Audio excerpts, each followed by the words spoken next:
ನಿದ್ರೆ ಕಡಿಮೆ ಆದರೆ ತೂಕ ಜಾಸ್ತಿ ಆಗುತ್ತೆ ಅಂತ ನಿಮಗೆ ಗೊತ್ತಾ? ತುಂಬ ಜನ ಅನ್ಕೋತಾರೆ ತೂಕ ಕಡಿಮೆ ಆಗಬೇಕು ಅಂತಂದರೆ ಒಂದು ಒಳ್ಳೆ ಆಹಾರ ಮತ್ತು ನಿಯಮಿತವಾದ ವ್ಯಾಯಾಮ ಇದ್ದರೆ ಸಾಕು ಅಂತ. ಆದರೆ ಒಳ್ಳೆ ನಿದ್ರೆನೂ ತುಂಬ ಮುಖ್ಯ ಅನ್ನೋದು ಎಷ್ಟೋ ಜನರಿಗೆ ಗೊತ್ತೇ ಇಲ್ಲ. ಪ್ರತಿದಿನ 7ರಿಂದ 8 ಗಂಟೆ ನಿದ್ರೆ ಮಾಡಲಿಲ್ಲ ಅಂದರೆ ನಮ್ಮ ದೇಹಕ್ಕೆ ವಿಶ್ರಾಂತಿ ಸಿಗೋದಿಲ್ಲ.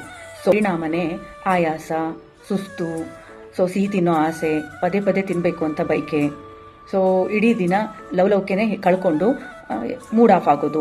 ಇದಕ್ಕೆಲ್ಲ ಕಾರಣ ಏನು ಗೊತ್ತಾ? ಸರಿಯಾದ ನಿದ್ರೆ ಇಲ್ಲದೆ ಇರೋದು. ಅಂದರೆ ಒಂದು ಕ್ವಾಲಿಟಿ ಸ್ಲೀಪ್ ಅನ್ನೋದು ನಮ್ಮ ದೇಹದ ಹಾರ್ಮೋನ್ಗಳು ಸರಿಯಾಗಿ ಕೆಲಸ ಮಾಡಲಿಕ್ಕೆ, ಹಾಗೆ ನಮ್ಮ ದೇಹದ ಆರೋಗ್ಯವನ್ನು ಸಮತೋಲನವಾಗಿ ಇಡೋದಕ್ಕೆ ತುಂಬ ಪ್ರಮುಖ ಪಾತ್ರನ ವಹಿಸುತ್ತೆ. ನೆನಪಿರಲಿ, ಉತ್ತಮವಾದ ಆಹಾರ, ನಿಯಮಿತವಾದ ವ್ಯಾಯಾಮ ಮತ್ತು ಉತ್ತಮವಾದ ನಿದ್ರೆ, ಇವು ಮೂರೂ ಆರೋಗ್ಯಕರ ಜೀವನದ ಬಲವಾದ ಅಡಿಪಾಯ. ಅಂಡರ್ಲೈನ್ ಮಾಡಿಕೊಂಡು ಕೇಳಿಸ್ಕೋಬೇಕಿದು ತುಂಬ ಮುಖ್ಯ. ಇವು ಮೂರಲ್ಲಿ ಒಂದು ಮಿಸ್ ಆದರೂ ನಮ್ಮ ಜೀವನ ಆರೋಗ್ಯಕರವಾಗಿ ಇರೋದಿಲ್ಲ.